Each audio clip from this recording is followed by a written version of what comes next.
recent survey has revealed that 1 in 3 households in Ireland are experiencing fuel poverty. But what is causing this level of poverty? Joining me now to discuss this is Sarah Ryan from OneBigSwitch.ie and John Mark McCafferty, Head of Social Justice of St Vincent de Paul. You're both very welcome. John Mark, can I come to you first? We're familiar with the term fuel poverty, but for anyone watching this morning who isn't, you might just explain what exactly does fuel poverty mean and how is it quantified? Basically, it's people's inability to heat their home. So if you have a lower income, or if you're in a cold home, a drafty home with a very poor thermal efficiency, or indeed the source of your fuel, you know, whether it's coal or if you're paying for oil in one big lump sum, all of those things contribute to fuel poverty. Okay. Now, in terms of the stats, we're not actually sure. In Ireland, the Republic of Ireland, no one's really sure how many people are in fuel poverty because the stats don't really exist. You can make certain assumptions using certain figures. There's estimates, yeah. But, you know, big health warning with the estimates. But, I mean, why does it matter? I mean, clearly, for us, we're helping an awful lot of people. We're spending in the region of 10 to 11 million every year on fuel and energy costs. And we're assisting many families and individuals who are either living in maybe poor accommodation in the private rented sector, so they're effectively heating the sky, or they're struggling with their bills, so we're encouraging them to use prepayment meters to help them budget a certain type of prepayment meter. Others who've switched, and switching there's a mixed bag to switching. Some have switched to very expensive prepayment meters, and they're paying a premium. So I guess, so without expecting that kind of cost, they're in it before they realise how expensive it is. Well, I mean, they're probably paying a lot anyway in terms of living in a kind of a cold, drafty home. But what's happened is, with a low energy rating, exactly. But I guess with certain marketing interventions, certain people are being told, well, or been advised, you should move to this particular prepayment meter. Now, not all of them are the same. If you get them from, you know, ESB networks or from the gas networks, then they're free.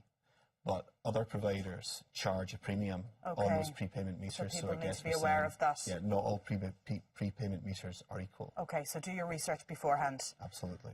You have some case studies, and I know you see all sorts coming to St Vincent de Paul for assistance. David from Dublin saying, during the winter months, I was wrapping up well in my home rather than use the heating. I read that and I thought, that's not one bit shocking in the current climate. It really isn't. There's so many people who can't afford, they can't even dream about turning on their heating. Yeah, but for a lot of people we're assisting, they have to make a decision between, do I adequately feed my family, or do I adequately heat my home? Yeah. And that's the kind of Sophie's choice that really don't want families and mothers to make. Of course. And that's why we've intervened, either assisting materially with the costs of energy, or indeed helping people kind of budget for, say, oil fills. And then advocating the work that we're doing with the various departments, energy, environment, social protection, to try and change things and to ensure that people in future are living in warmer homes and more thermally efficient homes. Sarah Ryan, let me bring you in here. One Big Switch, just for anyone who isn't aware of the concept of it, just explain it to us. So we're a consumer network, and at the moment we're running a campaign to drive down the cost of energy in Ireland. It's free to join.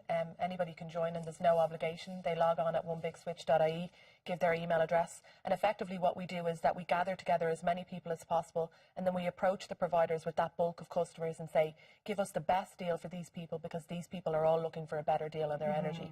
We successfully did it last year. We managed to unlock a deal with Bord Gáis.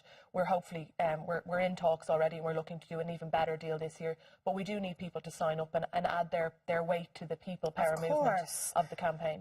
So registering is step one. It's obligation free. There is no cost, because I know everyone has reservations about logging on and giving your personal details. What will I get roped into?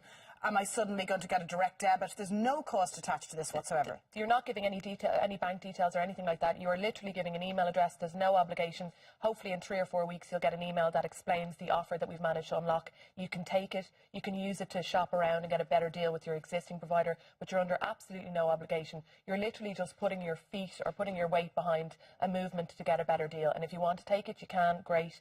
And if you don't, you can use it for other reasons. Brilliant, okay. So you will negotiate the best possible price, I suppose. What number are you on at the moment? How many people have signed up so far? Just slightly under 10,000 at the moment. We're looking for 25,000. There's a couple more weeks left. So I'd encourage anybody watching to sign up. And also for older people, because what we saw in our survey was a lot of older people, and a lot of them don't have, aren't computer savvy. So if people are watching and they have a parent or a relative, guide them through the process. Maybe guide them through the process. So the website is onebigswitch.ie. .ie. Brilliant. Okay. And John Martin McCafferty from St Vincent de Paul, thank you very much for joining us this morning.